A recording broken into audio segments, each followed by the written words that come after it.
Muling napag-usapan sa OG Diaz Showbiz Update ang tambalang Kim Pao. Ito ay dahil umano sa body language ng dalawa na tila may sinasabi umano ayon kay OG Diaz. Hindi raw katakataka kung isang araw ay aamin ang mga ito ng totoong estado ng kanilang samahan.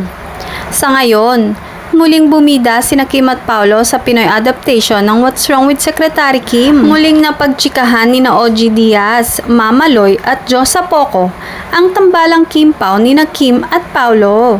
Ito ay dahil sa napapansin nilang body language umano ng dalawa, lalo na at aminado si OG na fan siya ng tambalan. Aminin ko, fan ako ng love team nila.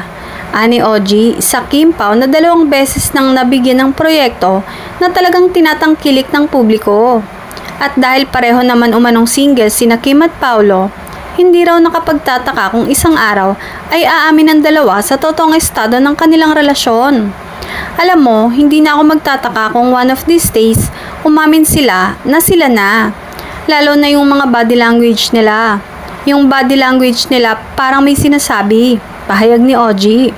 Yung hindi man nila sabihin na yes, kami na, parang ibinubuko sila ng kanilang body language. Paliwanag pa niya.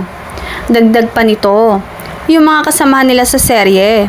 Sila yung palaging kasama kaya alam nilang may something sa dalawa. May isang kasamahan nga daw ito at tinanong din ni OG at iisa lamang ang sinabi. Sweet daw ang dalawa, on and off cam.